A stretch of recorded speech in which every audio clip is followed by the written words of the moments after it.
to the philosophy section of the Living Yoga membership. I want to start out by saying yoga philosophy is a way in which you live your life. But depending on where you're at in your life, when you read one of the sacred scripts, for example, the Yoga Sutras or the Bhagavad Gita, what you take away from each chapter is going to vary based on where you're at in your life. One thing about yogic philosophy is that it's contradicting ideas. They'll continue to scramble your brain, and it's meant to make you think, meant to make you contemplate and to use your mind to decipher as you dive into your heart and you realize, what is true for me? Many people get different things from the Yogic Sutras or the Bhagavad Gita and the sections and the chapters. So if someone tells you this and another person tells you that, you meet in the middle line and you say, what is true? What is real for me?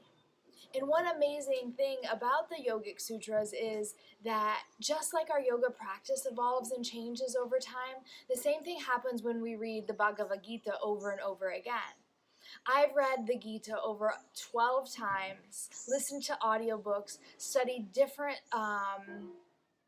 translations, and I still have no idea anything about the Bhagavad Gita. But every time I get just a little bit more, a little insight from it. So with that said, just know that if I say something that conflicts what you've heard or what you've contemplated, that neither one of us are wrong, but neither one of us are right. The yoga is to make us question what is true and what is real for me, because the journey of yoga is the space into truth. Who am I? Am I my body? Am I my thoughts? Am I this emotion? Who am I? And what is true, the essence within me? So with that being said, I want to dive into the Bhagavad Gita, because for me, this one is deep into my heart.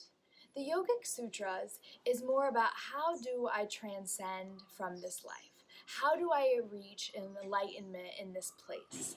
Whereas when we dive into the Bhagavad Gita, it's more, how do I exist in and of this world? So I just want to let you know, I have some notes, because when we're talking yogic philosophy, like I said, I know nothing, but also I want to make sure that I give you everything I was meant to give you, everything that came to mind that I want to share with you. If you see me looking down, it's because I'm checking out my notes. To start off with, the Bhagavad Gita is a war, a battlefield between Arjuna and himself. Yet, he's on a battlefield and he has to go to war.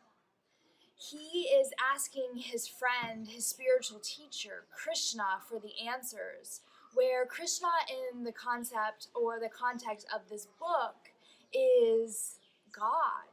Source. He was reincarnated as the divine, the essence. So as Arjuna begins to ask questions, he's asking deep questions about life. And with the Bhagavad Gita and the war on the battlefield between Arjuna and his family, it's really about the inner war that we have with ourselves, the inner struggles and conflicts that we have living in and of this world. One thing that really we struggle with as humans is this feeling of separateness. They're them and I'm me. And in that, we can create a lack of or comparison to. And this sense of separateness that we aren't each other is what leads to ultimately conflict within ourselves and suffering in our life. And as I was saying before, the Bhagavad Gita is a place where Arjuna is being asked to go to war. He's asked to go to war, and when he arrives, because Arjuna is a warrior, he arrives and realizes who he's supposed to go to war with is his family. And that's his struggle. He says to Krishna, like, how can I fight them? Those are my cousins. And so there's this conflict between Arjuna's dharma as a warrior to go and fight, and then his heart.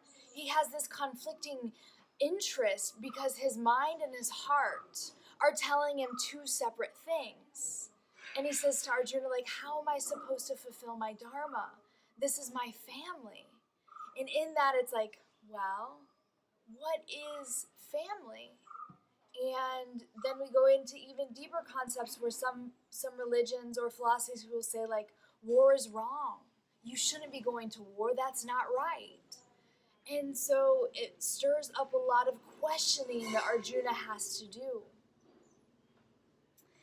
And so when the Bhagavad Gita was designed as this inner conflict written for us to contemplate, it's asking us, like, this is the answer. The Bhagavad Gita is the answers to the inner conflict that you're struggling with as a human being, seeking the truth, seeking what's real for you.